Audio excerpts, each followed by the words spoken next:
couper vos micros pour que voilà, nous puissions échanger facilement.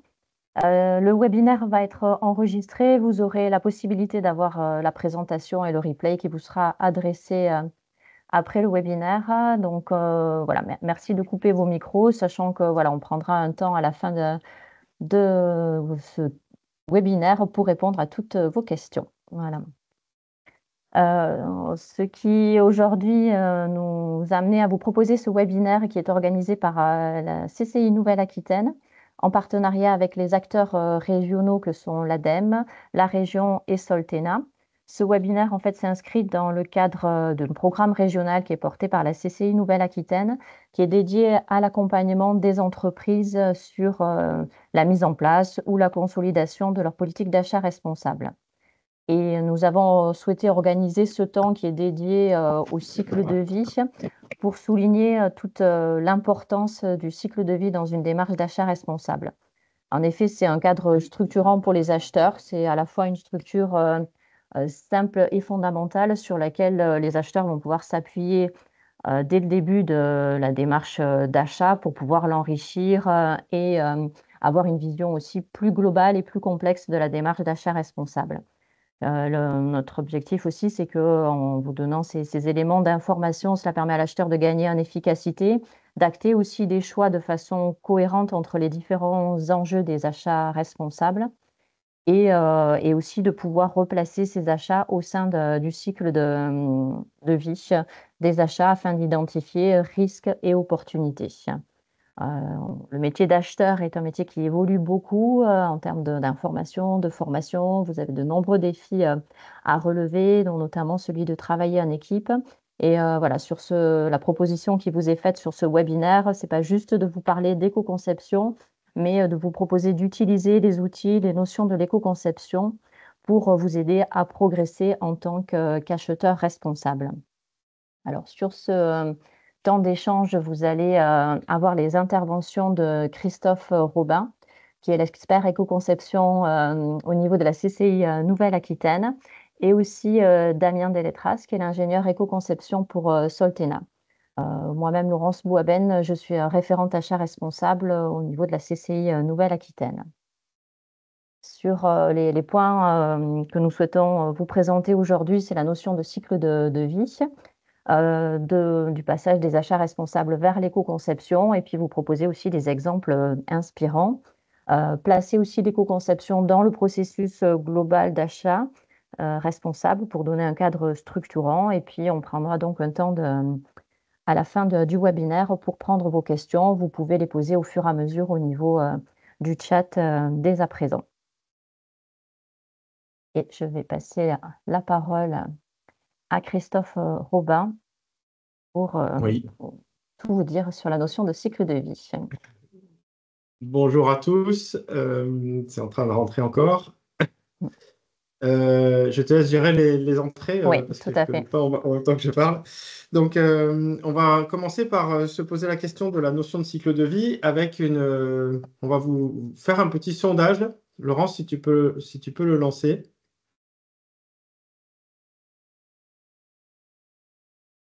Oui. Non, ça marche pas. Ton micro est coupé, Laurence. Ça y est, Le c'est sondage parti. arrive.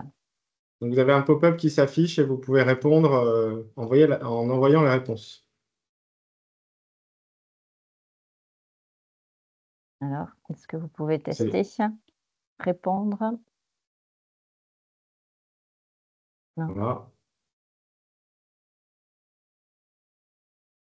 que tout le monde le OK. visualise? Oui. On va attendre qu'il y ait un peu plus de réponses. On a 13 réponses là. 22. Ah,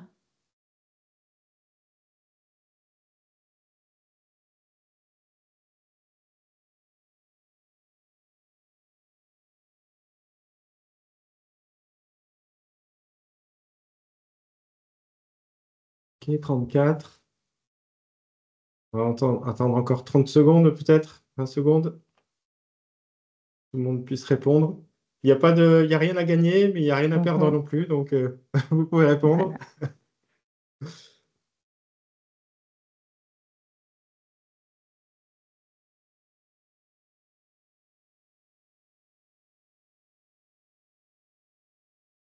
Je vois qu'il y en a qui répondent dans le chat, mais normalement, vous avez un pop-up qui s'ouvre avec Oui, proposition de un, réponse. Ouais.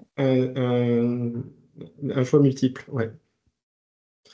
Ok, bon, on va se baser sur ces réponses-là. Donc, vous avez répondu pour 31%, ça évoluera en même temps. 31% les matières premières, 31% le lieu de fabrication, 8% la durée d'utilisation, 8% un label, 17% les conditions de fabrication, 0% l'emballage. Il y avait quelque chose en dessous où le Le mode de mode de transport, transport. 3% et la recyclabilité, 0%. Donc, c'est une question on a conscience qui est un peu compliquée à répondre parce que vous n'avez qu'un seul choix. Mais on a pris cette question, il y a pas de, enfin, s'il y a des bonnes réponses, mais on va les illustrer à travers cette notion justement de cycle de vie. Peut-être si tu peux passer à la diapo suivante, Laurence. Voilà, ce qu'il est important quand on rentre dans les achats responsables, en croisant avec cette démarche d'éco-conception, l'éco-conception, finalement, c'est la base, c'est la connaissance des produits et la connaissance du cycle de vie des produits. Ici, quand on parle de cycle de vie, on a pris un produit textile, donc c'est issu du site de Picture, qui fait des produits pour la glisse. Vous avez le cycle de vie d'un produit textile qui est présenté de façon très succincte, où on peut se rendre compte un petit peu des matières qui sont mobilisées, des procédés qui sont mis en œuvre, qui a une phase d'usage, qui a une phase de fin de vie. Ça, c'est une version simple. Et à la diapo suivante, on va voir une version un peu plus complexe, qui est issue d'un guide d'éco-conception des produits textiles. Ici, le cycle de vie, il a été morcelé en plus d'étapes et donc, il est plus précis. Et ce qui est intéressant, c'est que à côté des étapes, on a des enjeux qui ont commencé à être fléchés. Par exemple, sur la partie agriculture, on sait qu'on aura un enjeu de consommation et de pollution de l'eau, un enjeu de dégradation de la biodiversité, pollution des sols, et un enjeu socio-économique et sanitaire, donc plutôt tourné vers les hommes. Ce type d'outil, il doit vous permettre de bien comprendre quel est le cycle de vie du produit, donc quelles sont les différentes étapes qui se font avant d'arriver jusqu'au consommateur, mais aussi qu'est-ce qui se passe pendant que le consommateur utilise le produit et qu'est-ce qui se passe après. Ce n'est pas suffisant pour répondre à la question qu'on a vue tout à l'heure, mais c'est déjà un début de réponse. Donc, avec ces éléments-là, on va pouvoir commencer à structurer une réponse un peu plus professionnelle que simplement un sentiment ou des choses qu'on a entendues à droite à gauche. Ce cycle de vie, si on va un peu plus loin, aujourd'hui, on doit le croiser avec des stratégies d'économie circulaire. Donc, quand on croise le cycle de vie, en fait, le cycle de vie, on l'a mis à plat au milieu, ici, avec la fabrication, distribution, consommation, tri. Et on voit qu'il y a des boucles qui peuvent être mises en œuvre entre les étapes du cycle de vie. Ces boucles, c'est notamment la réparation, le réemploi, la refabrication ou le recyclage. Souvent, on a en tête des stratégies plutôt tournées vers le recyclage pour les produits, mais il faut se dire qu'il y a d'autres possibilités d'optimiser la matière qu'on a intégrée dans ces produits-là, et notamment en faisant des boucles de réparation, de réemploi pour prolonger la durée de vie du produit. Ayez en tête que dans ce schéma, plus la boucle est courte, plus ce sera pertinent et plus il faudra privilégier cette boucle-là. Donc, il vaut mieux faire une boucle de réparation, puis une boucle de recyclage, plutôt que de se dire, je vais d'abord vers le recyclage, parce qu'une fois que le produit il est détruit, on ne pourra plus le réutiliser. Donc, il y a aussi ces stratégies-là qui peuvent se mettre en place. Quand vous allez explorer le cycle de vie d'une solution, d'un produit, il y a des choses qui doivent vous alerter. Quand vous essayez de remplir les cases, les zones de flou sur le cycle de vie, généralement, ce n'est pas bon signe. Si vous ne savez pas qu'est-ce qu'il y a dans le produit, la composition, l'origine de la matière, si vous ne savez pas ce qui se passe en fin de vie, comment c'est transporté, quels sont les procédés de fabrication, soit c'est que vous n'avez pas poussé assez loin la recherche d'informations, soit c'est qu'il y a des choses qui ne sont pas nettes. Alors, si en poussant, vous n'arrivez pas à obtenir ces informations, mais on se dit qu'il va y avoir des problématiques qui vont être soulevées. Par exemple, souvent dans le textile, on ne sait pas d'où vient exactement le coton. Parce que comme le pétrole, le coton va changer 20 fois de propriétaire avant d'arriver jusqu'à l'utilisateur qui va filer le coton. Donc à partir de là, on se dit comment on va maîtriser, on va maîtriser ça en termes d'achat. C'est pas possible de demander à notre fournisseur de respecter des choses si on ne sait pas qui est ce fournisseur. Donc dans ce cycle de vie, on peut se poser la question, qu'est-ce que je maîtrise, sur quoi je peux agir directement, qu'est-ce que je peux influencer, je peux faire agir, et les zones qui sont non maîtrisées, où je ne peux pas agir. Et ces zones non maîtrisées, il faudra faire un choix. Soit on fait rien, on accepte de faire rien, soit on met en œuvre quelque chose pour faire Ah bah disparaître cette zone de non-maîtrise. là, j'ai... On peut passer, Merci de couper vos Laurence. micros, s'il vous plaît. Ouais. On va reprendre un autre exemple avec du café. C'est quelque chose que tout le monde achète, le café, ou beaucoup de gens. On aurait pu vous poser la même question. Qu'est-ce qu'on prend en compte quand on achète du café? On va chercher un label commerce équitable, type Max Havelaar. On va mettre en place une collecte des capsules en fin de vie, supprimer les capsules parce qu'on se dit c'est polluant. On va valoriser le marc de café dans une autre entreprise, etc. On ne sait pas en fait. Donc à un moment, on va avoir besoin d'autres outils d'éco-conception, si tu peux zapper, Laurence. C'est ce qu'on appelle les outils de quantification d'impact, ce que vous avez aussi sous le terme d'analyse de cycle de vie. En fait, ça va permettre ici c'est un exemple qu'on a pris sur Internet, hein, ça va permettre de dire, tiens, telle étape, elle est plus impactante que telle étape. On va voir après dans la définition de l'éco-conception. Dans l'éco-conception, on est dans du multicritère. Ici, il n'y a qu'un seul critère qui est présenté, c'est le changement climatique. Mais déjà, ça nous donne une information sur quelles sont les étapes qu'on doit privilégier par rapport à d'autres. Ici, par exemple, alors, ne retenez pas le chiffre de l'amont agricole du café, qui est normalement beaucoup plus élevé. Ici, c'est une entreprise qui a fait beaucoup de choses pour améliorer son amont agricole. Mais si on devait poser des questions à cette entreprise, on se baserait sur le transport maritime, qui est la première source de changement climatique, et la logistique verte, qui est la deuxième source de changement climatique.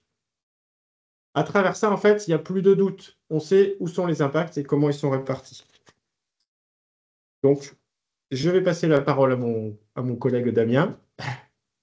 Merci Christophe. Oui, effectivement. Donc moi, je vais repréciser un petit peu, je dirais, la partie plutôt théorique ou des définitions qu'on va avoir autour de l'éco-conception et faire le lien avec cette notion d'achat responsable.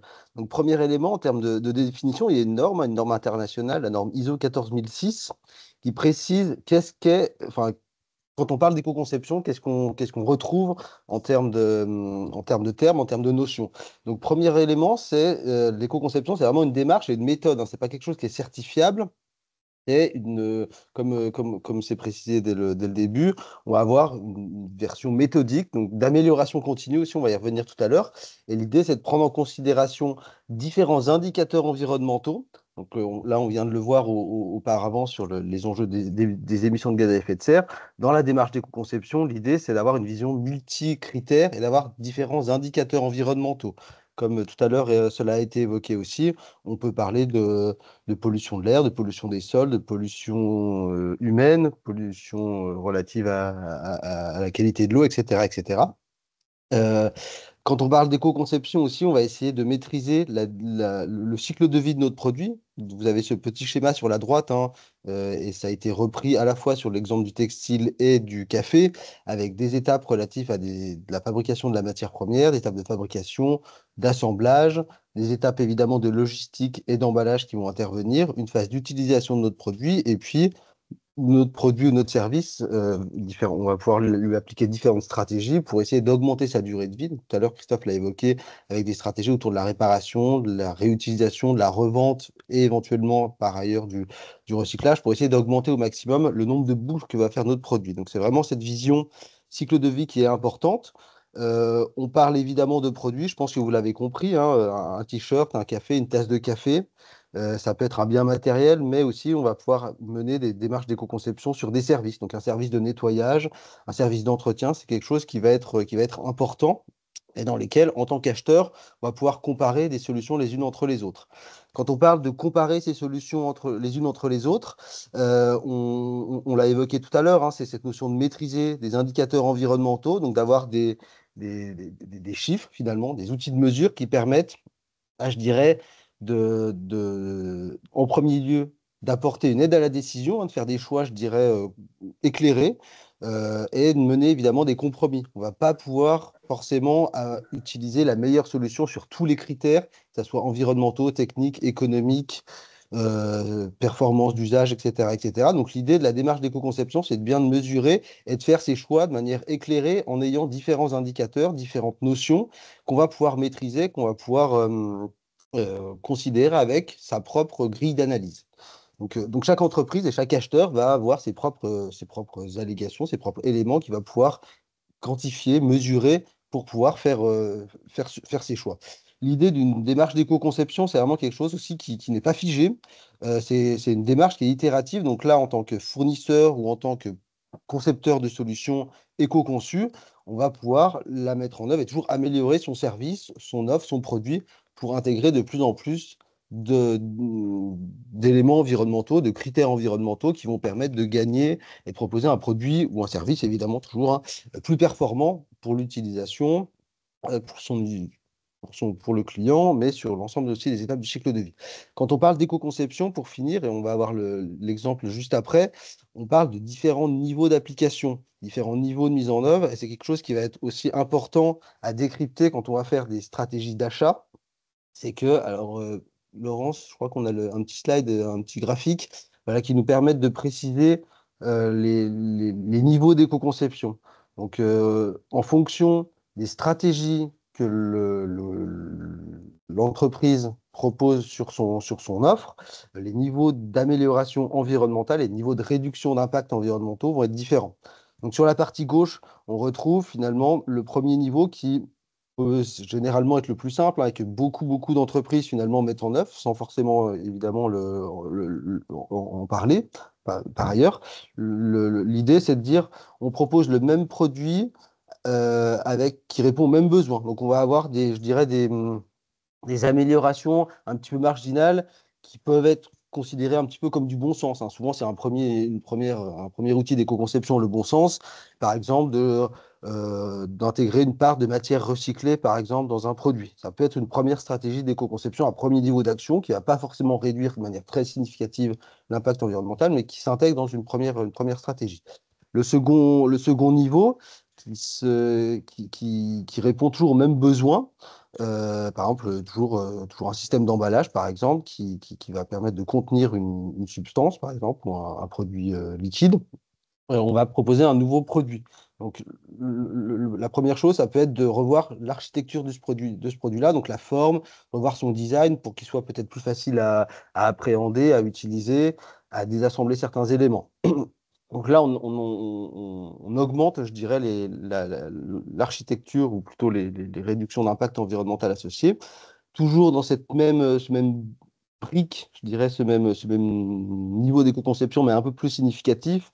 On va pouvoir éventuellement aussi passer sur des nouvelles fonctions, des nouvelles technologies, par exemple des technologies de mise en forme qui peuvent être évidemment peut-être plus coûteuses à mettre en place, plus longues, mais qui vont permettre de réduire très fortement l'impact environnemental. Donc, par exemple, dans le secteur de la plasturgie, des procédés qui vont être différents de ceux qui vont être usuellement utilisés. Donc, on va avoir une réduction plus significative. Et puis, en dernier lieu, on aura des exemples juste après, on va avoir une vision beaucoup plus large du besoin. Et on peut se dire que finalement, est-ce qu'on a réellement besoin d'acquérir un produit pour répondre à ce besoin? Pas nécessairement. Donc, c'est tout ce qu'on appelle l'économie de la fonctionnalité, de passer d'un système de produits à l'usage de services. On va avoir des exemples juste après qui nous précisent un petit peu tout ça avec Christophe. Ok, alors un exemple qui est entre le niveau 1 et le niveau 2, c'est une entreprise landaise qui s'appelle Avec Naturel et qui propose, vous savez, c'est des cornières qui servent à protéger les produits en phase de transport. Souvent, on a un produit qui est en mousse PE ou PU, qui n'est pas forcément recyclable. Ici, c'est un produit qui est proposé, qui est à la même forme, la même fonction, mais qui est proposé en cellulose moulée. Donc, on est entre ce niveau 1 et ce niveau 2, on a essentiellement travaillé sur la matière. Tu peux zapper. Le niveau 3, c'est peut-être le plus complexe à illustrer parce qu'on a une innovation de rupture, comme l'a expliqué Damien. Et ici, vous avez un exemple qui montre deux produits qui ont la même fonction. Vous avez à droite un bidon de lave-vitre pour des pare-brises de véhicules, hein, poids lourds, véhicules légers, etc. Et à gauche, vous avez une pastille qui fait 10 grammes qui rend exactement le même service. Simplement, on va aller le diluer dans le réservoir du lave-vitre. Donc, c'est un bon exemple de rupture et à voir comment on se positionne un peu en tant qu'acheteur responsable face à un exemple de ce type-là. Si on vous dit il faut sourcer du liquide lave-vitre, est-ce que vous allez pouvoir aller chercher cette solution numéro 2, là à côté, cette pastille, ou pas? Comment est-ce que l'acheteur est ouvert à des innovations de rupture de ce type-là qui ont une origine d'éco-conception? C'est important aussi de pouvoir un peu casser les codes et acheter différemment peut-être des solutions un peu innovantes. Et le niveau suivant, en termes d'achat, il est encore plus compliqué puisqu'on n'achète plus un bien, mais on achète le service rendu par le bien. C'est ce qu'on appelle l'économie de la fonctionnalité. On vous a mis deux exemples, un qui est très connu et un qui est local. Le premier, c'est Michelin, qui pour des flottes de poids lourds ne vend plus des pneumatiques, mais vend des tonnes de kilomètres parcourus avec des pneumatiques, assure l'entretien du pneumatique, etc. Donc, le transporteur n'est plus propriétaire du pneu. Ça change complètement sa façon d'acheter les pneumatiques. Alors, des pneus, je ne pense pas que ce soit immobilisé, ça doit être en consommable, mais on a quand même des lignes comptables qui ne sont pas tout à fait les mêmes et il faut acheter différemment. Camif, donc, qui est une entreprise très engagée, entreprise à mission très connue avec son PDG Emery Jacquia, propose de la location comme ça de mobilier, notamment pour la petite enfance, pour les particuliers. Pareil, c'est une façon différente. Quel est l'intérêt de ça? Ben, un lit bébé, ça sert quand on a un bébé, et puis après, ça reste dans un grenier pendant des années jusqu'à ce qu'un copain ou les enfants des enfants en aient besoin. Donc, c'est pour avoir une meilleure utilisation de la matière. Mais toujours se demander derrière ça, comment on va acheter ces solutions? Est-ce qu'on va permettre à nos fournisseurs d'aller vers des innovations de ce type-là, qui, quand vous avez vu en termes de gain environnemental, sont quand même beaucoup plus intéressantes qu'une simple éco-conception du produit. Donc, si on zappe de diapo, l'acheteur doit être un contributeur de la conception des produits. Là, on se place plus dans une position l'acheteur au service de la conception des produits en interne. Et l'acheteur peut participer activement à la réflexion sur les produits. Il y a une courroie de transmission entre le fournisseur et entre les autres services de l'entreprise jusqu'au client final. Donc, il peut proposer des solutions innovantes. S'il va sourcer des solutions du type niveau 3, niveau 4 auprès des fournisseurs, c'est à lui de faire passer ces informations dans les procédures de conception des produits dans l'entreprise pour que ces solutions puissent être intégrées. Et il y a aussi un pré-filtre pour sélectionner les bonnes solutions, être capable de décrypter les informations fournisseurs ou de demander des informations pertinentes. Vous allez voir que de plus en plus, les fournisseurs se professionnalisent et vont vous proposer des fiches d'analyse de cycle de vie des matières ou des produits. Il faut être capable de les lire, il faut être capable de les comprendre et de se dire, bah, j'ai plusieurs produits, plusieurs solutions qui me rendent le même service vers lequel je vais aller en fait. C'est pour ça que les deux démarches sont très croisées et qu'elles rentrent finalement dans le même combat. Souvent, dans un processus d'éco-conception, on va faire appel aux achats responsables et dans un processus achat responsable, on va faire appel à l'éco-conception. Alors, qu'est-ce qu'on demande à un acheteur responsable en entreprise? Souvent, c'est identifier les produits ou les fournisseurs responsables, sourcer des matières ou des composants, sourcer des solutions de transport, sourcer de nouvelles solutions. J'entends un petit micro derrière. On peut aller vers de l'éco-conception là-dedans. Alors, il faudrait couper les micros. C'est bon? Vous m'entendez toujours? Oui? Oui, c'est Oui, bon. c'est bon, on t'entend. J'ai cru que ça avait coupé. Donc, quels sont les points de vigilance quand on demande ça aux acheteurs? Bah, c'est bien penser à l'ensemble du cycle de vie et de ne pas isoler la solution. Vous avez vu qu'il faut connaître l'ensemble de son cycle de vie, l'ensemble des impacts. Mais il faut aussi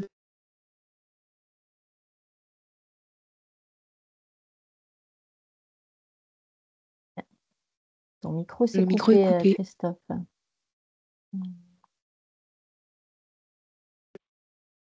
Alors, je parle dans le vide depuis tout à l'heure. Non, non, il y a juste une petite.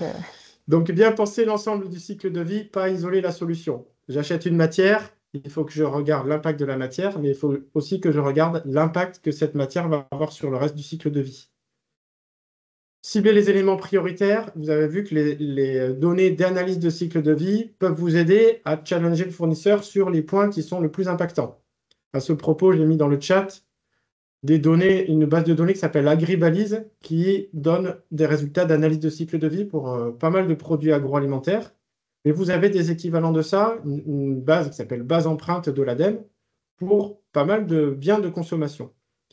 Et puis, vous pouvez aussi avoir une approche coût global à travers les euros, mais aussi à travers l'impact environnemental. C'est-à-dire, quel est le coût d'achat et le coût environnemental de mon produit à l'achat, mais quel est son coût à l'usage et son coût environnemental à l'usage et à la fin de vie. Donc, il faut essayer de reboucler tout ça dans cette logique. On peut passer à la suite. Les petits pièges à éviter quand même. Alors, le bon sens fonctionne très souvent. D'ailleurs, l'ADEME est en train de mettre en place des fiches réflexes qu'on appelle, ça y est, je l'ai mangé, sans regret.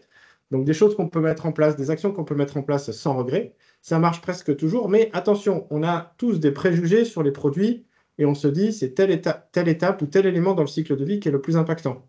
Il faut quand même essayer de professionnaliser la démarche en ayant des éléments de preuve sur qu'est-ce qui est impactant dans le cycle de vie pour étayer un peu ce bon sens. Souvent, par exemple, la part de l'emballage est surestimée dans les produits. Vous pourrez jouer dans Agribalise et aller voir dans les différents produits agro quelle est la part de l'emballage par rapport à la part du produit emballé. La part du transport est souvent aussi surestimée. Malheureusement, un produit qui vient de Chine, le transport en bateau pour venir de Chine, il ne va pas être suffisamment impactant pour être significatif dans le bilan environnemental du produit. Ça ne veut pas dire qu'il ne faut pas acheter français, européen, etc. C'est pas ça. Mais quand on regarde l'impact CO2 du transport en bateau, ce n'est pas quelque chose de significatif. Après, aussi attention aux solutions miracles qui sont souvent vendues par les fournisseurs. Vous avez besoin d'étayer de la même manière des éléments de preuve. Les bioplastiques, les plastiques biodégradables, les choses comme ça peut être intéressant dans certains cas de figure. Dans d'autres cas de figure, ça peut être moins bon que la solution de départ. Donc, il faut essayer de renforcer un peu ses connaissances là-dessus et de challenger le fournisseur, toujours, qui doit vous amener des éléments de preuve. Tiens, si je fais ma pièce en bioplastique ou en polyéthylène comme avant, quelle est la différence d'impact? On a des outils pour répondre à ces questions-là. Et attention aussi aux matières qu'on va vous vendre recyclables, mais pour lesquelles il n'existe pas de filière de collecte ou de tri effective. On a mis un exemple ici d'une bouteille de lait qui a eu ce cas de figure il y a quelques années. C'était du PET opaque. Mais à l'époque, il n'y avait pas de filière suffisamment robuste pour absorber tout le PET opaque des bouteilles de lait. Donc, il faut aller un peu challenger les fournisseurs parce que derrière, vous avez aussi des enjeux de communication. Et Damien va vous parler de ces enjeux de communication. En effet, voilà, c'est ce qu'on va avoir à ce moment-là. Décrypter les éléments, décrypter ce que vous proposent des fournisseurs. C'est vrai que ça peut être assez compliqué, ça peut devenir une jungle. On a beaucoup de référentiels qui existent, on a beaucoup de normes aussi qui existent, on va le voir par ailleurs après sur les normes ISO qui font foi. Néanmoins, on a ce foisonnement, hein, ce nuage d'outils et d'éléments de communication qui peuvent faire peur, ou des fois on ne va pas forcément savoir comment les décrypter. On parle souvent de logos, on demande des labels à des fournisseurs, à des produits. Certains peuvent aussi présenter des résultats d'analyse du cycle de vie, donc soit sur des éléments monocritères, multicritères, qui vont peut-être des fois oublier certaines étapes. Donc, c'est pas forcément simple en tant qu'acheteur, tout du moins, de décrypter tout ça. Et on a souvent, enfin, je suppose que c'est le cas un petit peu de tout le monde, on peut avoir des doutes et se dire, on n'essaye pas de nous vendre quelque chose qui n'est pas forcément réaliste et de tomber dans le greenwashing. Donc, l'idée, en tant qu'acheteur, c'est vraiment de savoir comment je peux décrypter des informations. Un point important, et je pense que Christophe, tu l'as dit tout à l'heure, c'est le lien entre achat responsable et éco-conception. L'idée, c'est aussi de pouvoir, lorsqu'on sait ce qu'on veut, hein, en termes de prestations, en termes de produits, en termes de services, de faire évoluer aussi ses fournisseurs et ses prestataires pour pouvoir les orienter sur tel ou tel référentiel, tel ou tel label qui, nous, en tant qu'entreprise, en tant qu'acheteur, nous semble plus cohérente, plus pertinente et plus fiable que d'autres labels. Donc, il y a beaucoup, beaucoup d'outils qui existent. On vous fournira, je crois qu'en fin de support, on vous a mis à disposition les ressources qui existent et les différents référentiels qui existent pour pouvoir justement vous aider. Alors, quand on parle de labels et d'éléments de communication, il y a en gros 4 grandes catégories d'allégations environnementales. On parle d'allégations environnementales, évidemment. Toutes celles qui sont présentes sont un petit peu chapeautées par une norme internationale. On n'a que des normes ISO ici qui sont présentées, qui est la norme ISO 14001 qui est le contexte global de tout outil de communication environnementale autour d'un produit ou d'un service. Donc il y a différents niveaux et différents modes de communication qui vont avoir un lien avec des produits ou des services qui peuvent être un peu spécifiques. Alors sur la partie qu'on va retrouver, la partie gauche, on parle souvent d'écolabels, les écolabels européens ou français ou dans certains pays. Donc là, c'est quelque chose qui est relativement cadré, qui, dans une démarche d'achat responsable, va être, je dirais, le préambule ou en tout cas un élément important à prendre en compte parce que ces écolabels sont élaborés à la fois par des pouvoirs publics, par les organismes aussi internationaux qui vont définir des critères et ça va être très robuste d'un point de vue de la méthodologie à la fois environnementale et à la fois sur la performance des produits. Néanmoins, il y a que tous les produits ne sont pas considérés pour ces écolabels, l'écolabel européen, le NF Environnement. Dans le secteur agricole, on a le agriculture biologique, par exemple, aussi, dans lesquels il y a des cahiers des charges qui sont présents et vous vous rendez bien compte que tous les produits, pour l'instant, n'ont pas de critères d'écolabel qui existent ou de catégories ne sont pas représentés. Donc, je dirais qu'au niveau national, on a à peu près, au niveau français, une soixantaine, je dirais, de cahiers des charges qui existent, qui vont des produits d'entretien, des produits ménagers, des enveloppes, du papier, qui existent, sur lesquels il y a un critère d'écolabel qui est robuste et fiable. Quand on n'a pas ces écolabels-là, ben, on va se retrouver dans les autres catégories, ou en tout cas les autres visuels qu'on retrouve. Si je parle du type 2, donc les catégories relatives aux autodéclarations, ça va être généralement là qu'il va y avoir beaucoup, beaucoup, beaucoup d'éléments de communication qui vont être apportés sur l'axe environnemental. Donc des démarches d'éco-conception vont utiliser ce référentiel-là. À savoir, on va avoir des chiffres, des termes, typiquement le choix environnemental, des labels, des logos, mais qui sont créés par l'organisme et c'est la propriété de l'entreprise qui met sur le marché son allégation qu'en est la propre responsable. Donc dans cette catégorie-là, il y a du bon et du moins bon et c'est là où il va falloir être, je dirais, vigilant sur ce qui est évoqué, sur comment c'est calculé, sur quelles allégations sont utilisées et sur certains termes, des fois, qui ne sont pas forcément judicieux d'utiliser. Par exemple, la notion de compostable, de biodégradable, de fibre naturelle, ça peut prêter à confusion. Donc là, il y a beaucoup de référentiels qui existent pour essayer de rationaliser et de limiter les éléments autour du greenwashing sur des allégations environnementales. On peut avoir des scores aussi qui existent. Il y en a de plus en plus, hein, des éco-scores dans beaucoup, beaucoup de secteurs d'activité qui sont présentés. Et puis ensuite, on a des autres moyens de communication qui vont être, je dirais, un peu plus techniques et ça va être pas forcément plus simple à décrypter en tant qu'acheteur, hein. Le type 3, donc on parle d'éco-profil. Là, ça va plutôt être des résultats qui sont basés sur ce qu'on appelle l'analyse du cycle de vie. Donc, on va avoir des résultats chiffrés sur plusieurs indicateurs environnementaux, sur l'ensemble du cycle de vie de notre produit et qui vont présenter des résultats, hein, des impacts, des chiffres, des quantités de CO2, des kilogrammes d'eutrophisation, etc., etc. Donc, des informations qui sont pas claires souvent à décrypter, sur lesquelles il va falloir aussi pondérer certains de ces choix, hein, parce que quand on va comparer des produits entre eux sur la base d'analyse du cycle de vie, généralement, on n'aura pas que que des résultats intéressants sur tous les indicateurs environnementaux. Donc, comme je disais tout à l'heure, il va falloir faire des choix entre arbitrer, par exemple, le changement climatique par rapport à une consommation de ressources, par exemple. Donc, il va falloir arbitrer les choix. Ces outils-là sont aussi très, très sectoriels. Là, on a mis les logos de la base IGNES et de PEP EcoPassport, donc, qui sont les secteurs du bâtiment qui sont très friands d'analyse du cycle de vie sur la base d'unités fonctionnelles et de référentiels qui sont définis par ces secteurs d'activité-là. Et puis, en dernier lieu, toute la partie droite, depuis les années 2000, un peu avant 2010, il y avait tout ce qui était prévu, qui commence justement à se mettre en œuvre à partir d'aujourd'hui, enfin à partir de 2024 et de manière plus, plus réglementaire en 2025. Donc l'affichage environnemental. L'idée, c'est de pouvoir fournir aux clients, donc aux acheteurs, hein, alors, plutôt les particuliers dans la première mouture, mais néanmoins, ça va s'appliquer indirectement au secteur B2B et les entreprises qui proposent aussi des offres à destination des collectivités, donc d'avoir un impact environnemental mesuré sur une échelle. Donc là, le format de communication est en cours, mais en gros, d'avoir une note soit de A à E, ce qui était initialement l'idée.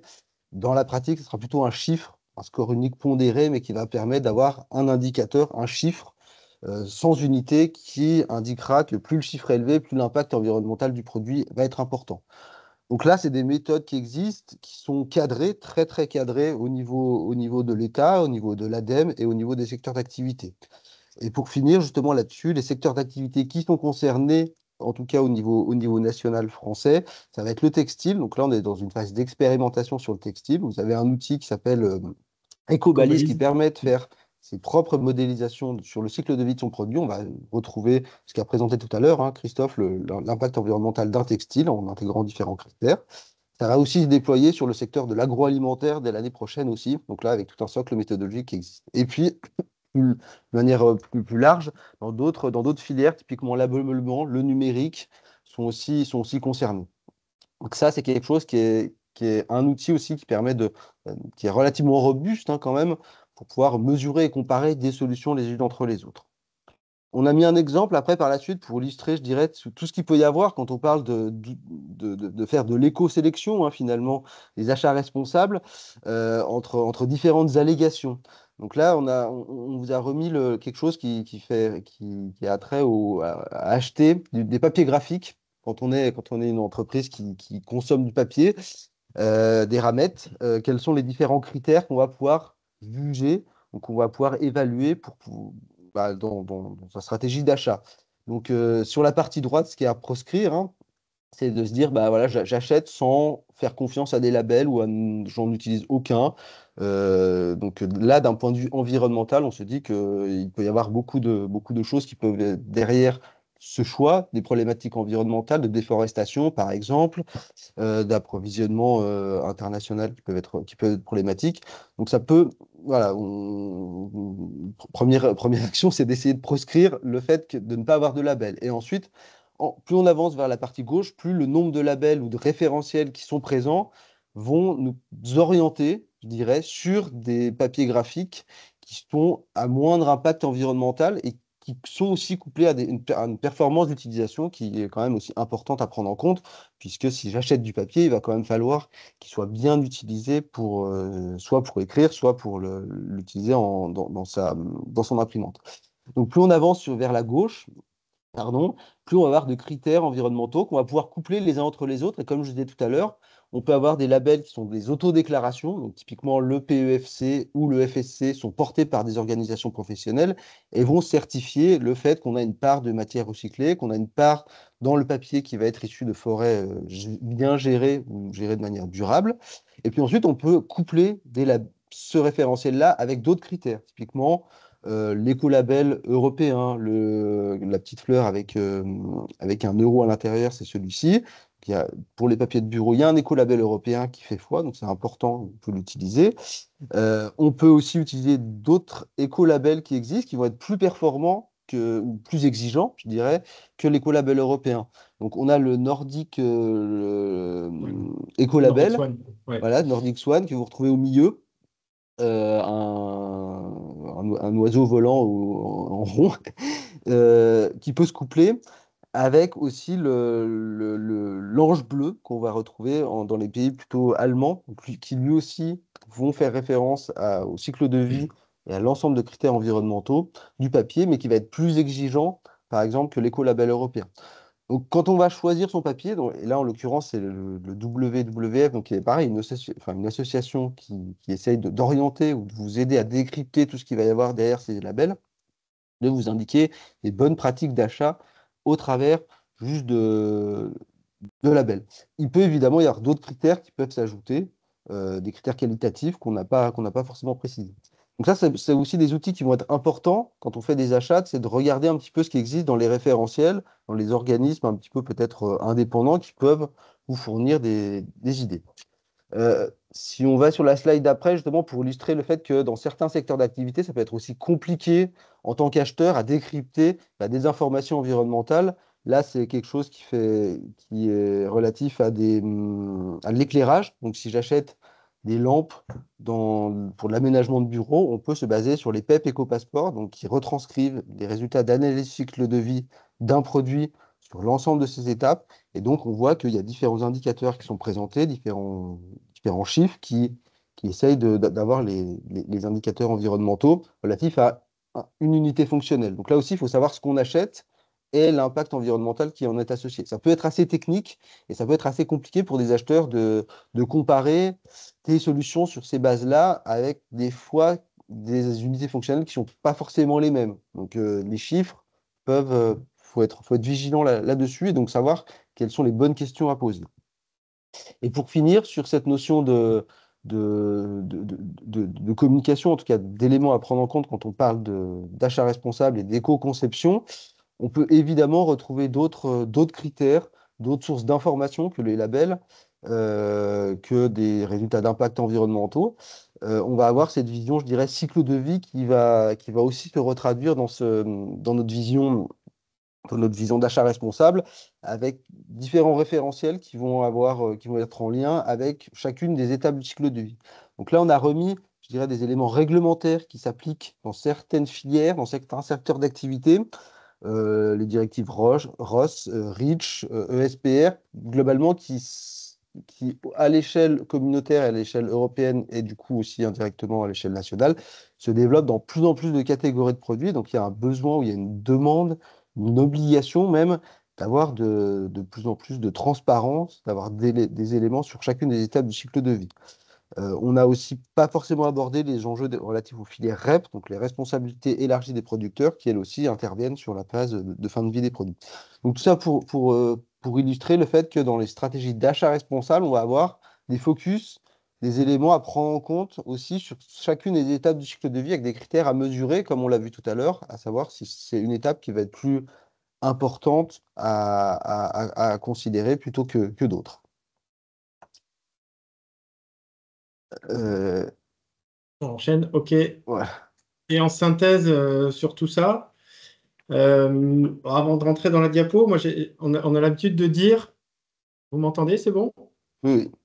Ouais, on a l'habitude de dire, dans les achats responsables, on a 3 éléments à regarder.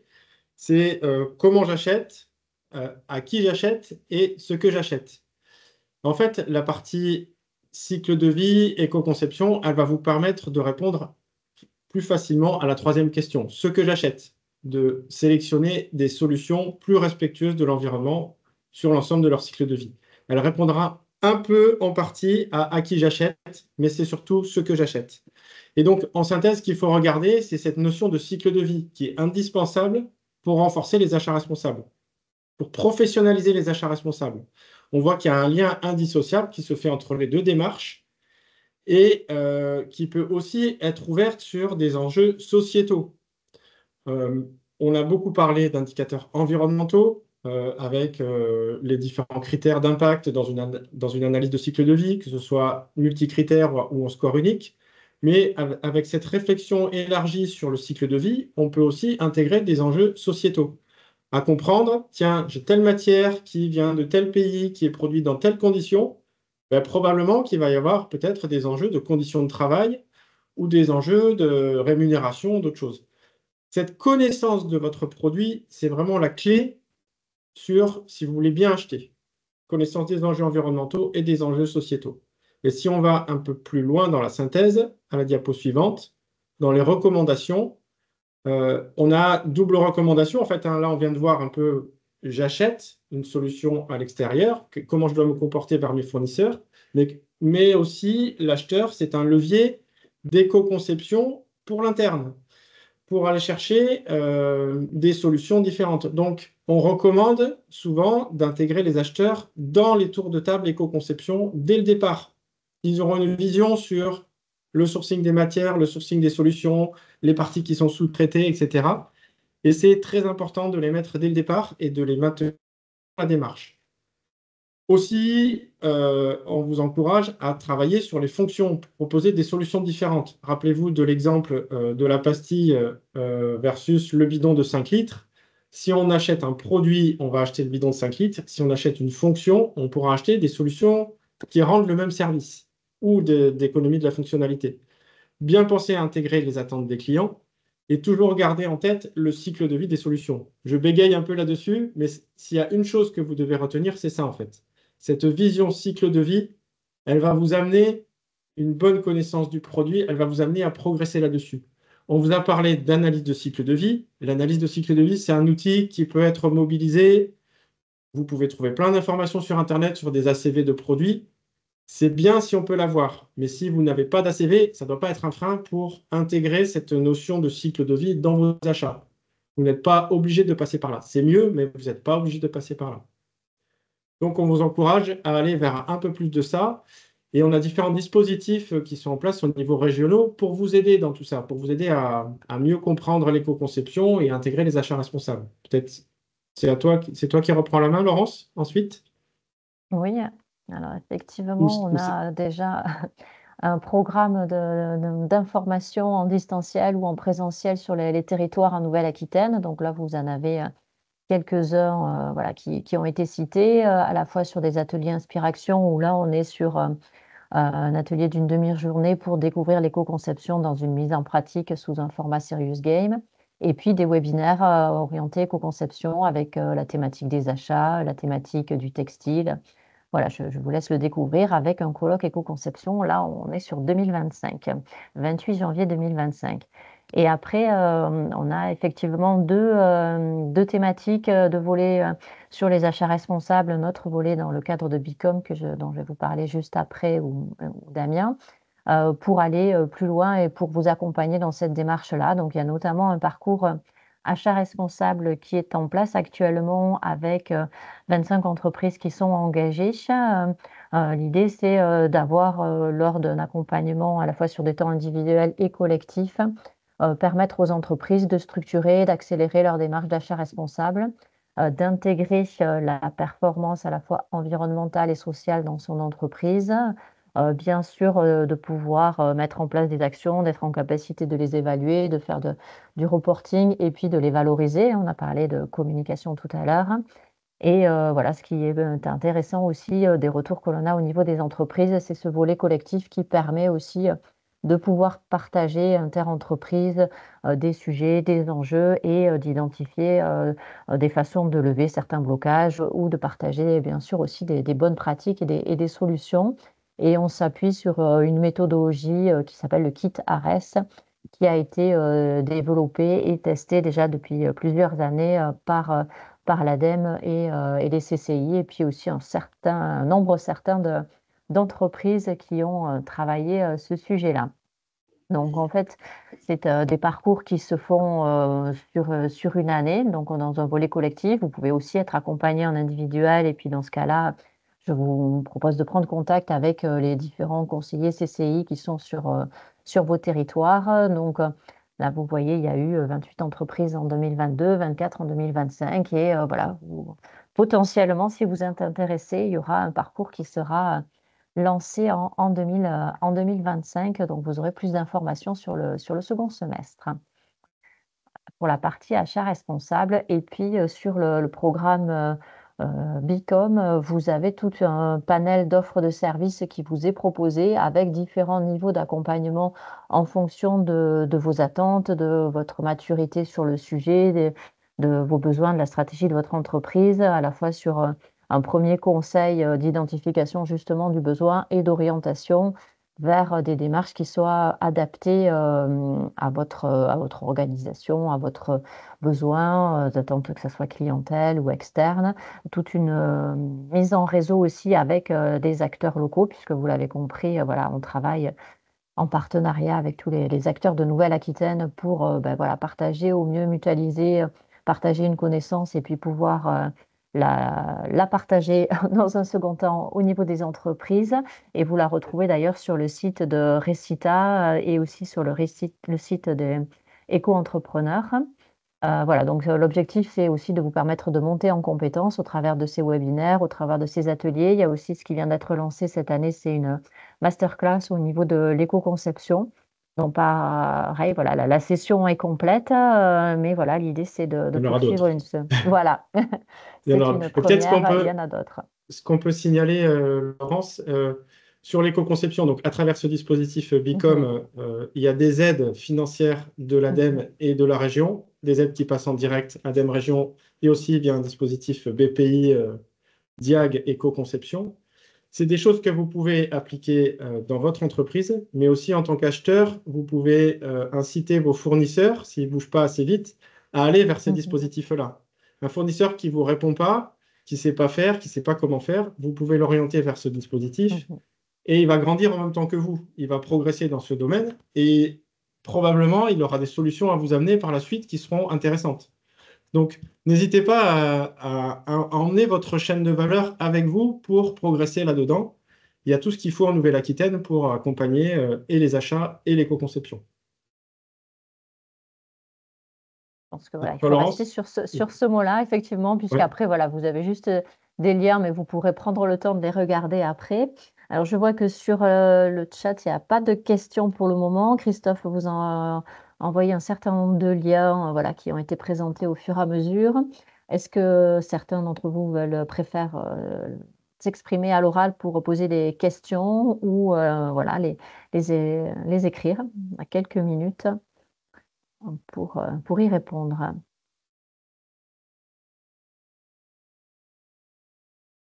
Ça avait été, Damien et Christophe, très clair, c'est ça? Incroyable. Il y Non, a beaucoup de choses à voilà. lire là aussi, c'est peut-être Voilà, ça. le temps Ouais, Mais il y a de... beaucoup de référentiels qui existent. Pardon. Bonjour, j'ai une ouais, question, c'est Sébastien Julien de Backroom Banson. oui, Concernant la formation sur le cycle de vie, oui. alors bon, on avait fait le parcours achat responsable, Oui. mais c'est vrai que la partie cycle de vie, bon, maintenant c'est un peu loin, ça ne nous avait pas forcément marqué à l'époque parce qu'on découvrait le sujet. Est-ce que vous faites des formations individuelles ou est-ce qu'il faut s'adresser à d'autres organismes? Je dirais que la partie formation, elle peut être prise en charge au niveau, en tout cas individuel des entreprises, via les dispositifs qu'a présenté Christophe. Typiquement, le diagnostic éco-conception, alors qui est réservé aux PME de moins de 250 personnes, mais globalement, il peut se faire pour des grandes entreprises aussi. Dedans, il y a une part de formation et de montée en compétence des équipes hein, à ces questions d'éco-conception. Donc, évidemment, c'est des choses qui peuvent se faire soit sur une journée, soit sur plusieurs journées pour pouvoir bien comprendre son cycle de vie et ses enjeux environnementaux à traiter. Et puis évidemment, après, les stratégies d'éco-conception qu'on peut appliquer par rapport à son cas. Donc ça, c'est des choses qui existent et globalement, tous les dispositifs d'accompagnement individuel des entreprises intègrent cette partie montée en compétences et formation des différents services à l'éco-conception. Ou il y a un lien dans la présentation où vous pourrez le rajouter? Oui, bah, les Oui. dispositifs d'aide, on pourra vous Mhm. D'accord. les expliquer. Oui, Ouais, ok. ouais. Après, il ne faut pas hésiter à Merci. revenir directement vers nous, que ce Oui. soit Christophe, moi ou Laurence, évidemment, Mhm. pour pouvoir vous aider de manière individuelle, c'est clair. Oui, D'accord. je pense que c'est le plus simple, effectivement, de revenir Oui, vers nous. Et puis, voilà, si on n'a pas la oui, réponse ou on vous oriente vers le bon interlocuteur d'accord. pour avoir cette partie-là. Merci voilà, de Ouais. fermer vos micros. Merci. Juste, il y avait une Merci. question sur le... Merci à vous. Une D'accord. Ouais, question je sur vais le voir, je chat. les appelle, je te tiens au courant. Ouais, ça Merci. marche. Ok. Comment lier Ouais. achat éco-responsable et plateformes d'achat type UGAP, par exemple? Alors,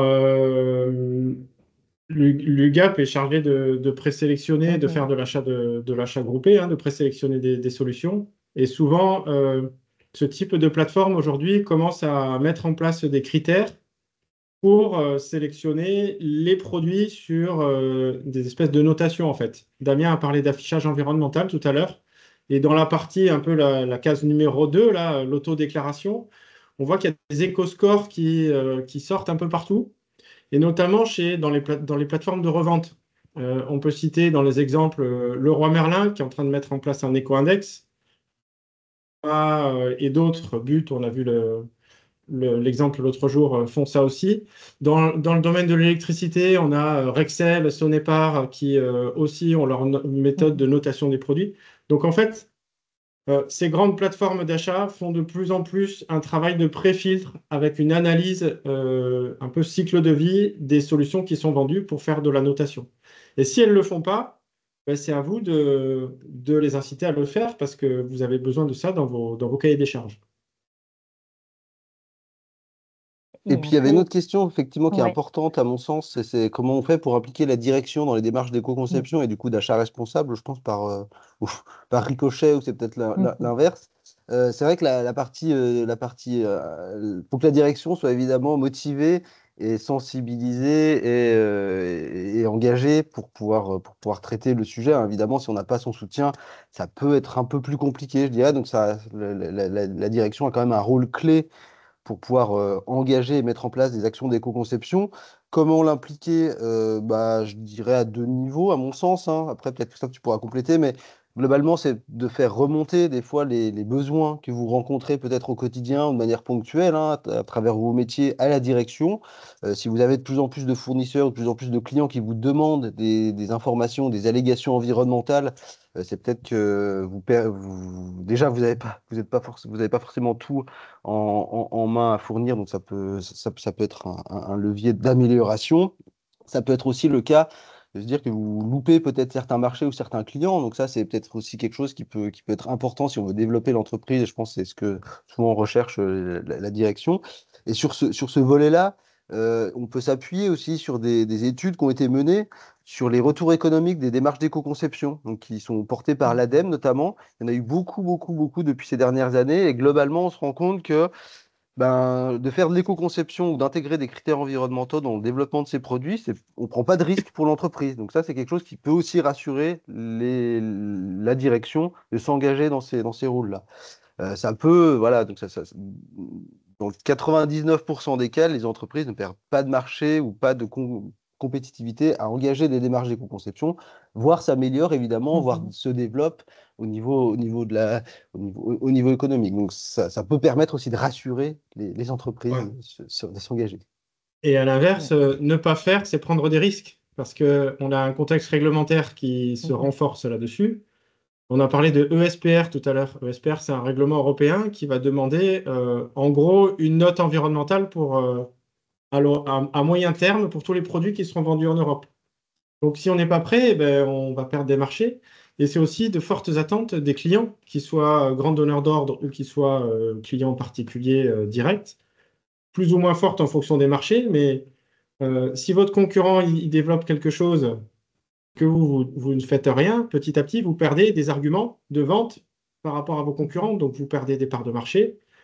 Et une entreprise, sa vocation, c'est d'être en forme financièrement, donc de gagner des marchés, de gagner des clients et d'être performante. Aujourd'hui, l'éco-conception, c'est un levier de performance de l'entreprise et c'est un passage obligé. Une entreprise qui ne va pas vers ça doit se poser de sérieuses questions. Donc, pour convaincre une direction, ce sont des arguments forts comme ça. On ne prend pas de risques et en plus, on prend des risques à ne pas le faire. Et après, pour compléter, vous avez aussi des témoignages de dirigeants qui ont engagé ces démarches-là sur nos sites là, éco-entrepreneurs. Vous avez une trentaine de fiches retour d'expérience avec justement les motivations que vous avez exprimées, qui peuvent être très variées suivant les entreprises. La motivation du dirigeant, et puis c'est aussi l'implication de toutes les autres fonctions aussi dans l'entreprise pour pouvoir intégrer ce cycle de vie dans sa démarche d'achat responsable. C'est vrai que l'acheteur tout seul va être bloqué assez rapidement pour pouvoir progresser et performer dans sa démarche. Donc c'est l'idée effectivement de pouvoir les associer tous. Et on a suffisamment d'événements qui ont été cités dans ces événements, en fait, il y a souvent des chefs d'entreprise qui témoignent. Et c'est toujours plus convaincant d'entendre un père qui dit moi je l'ai fait pour telle et telle raison et ça m'a rapporté ça, plutôt que des accompagnants, des consultants, etc., qui ont toujours une vision un peu spécifique du sujet, quoi.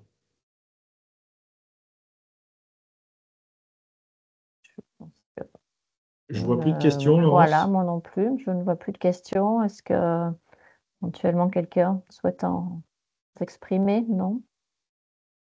Sinon, on est à l'heure. Ben, Ouais, écoutez, alors, c'est ce que voilà, j'allais dire. voilà, la promesse a été tenue. Merci à tous pour votre participation, pour votre écoute. Merci Christophe et Damien pour ces présentations très inspirantes, j'espère. Et puis, bah, écoutez, on se tient à votre disposition pour vous accompagner pour la suite. N'hésitez pas à revenir vers nous pour tous vos sujets éco-conception, achat responsable. Ouais, on est là pour vous guider. Et Voilà. je voyais, il y avait une question, une dernière petite question. Où trouver la meilleure info pour la création d'un service éco-responsable? L'éco-conception, c'est aussi une démarche qui s'applique aux services. Donc, les mêmes canaux qu'on a indiqués peuvent servir aussi sur les services.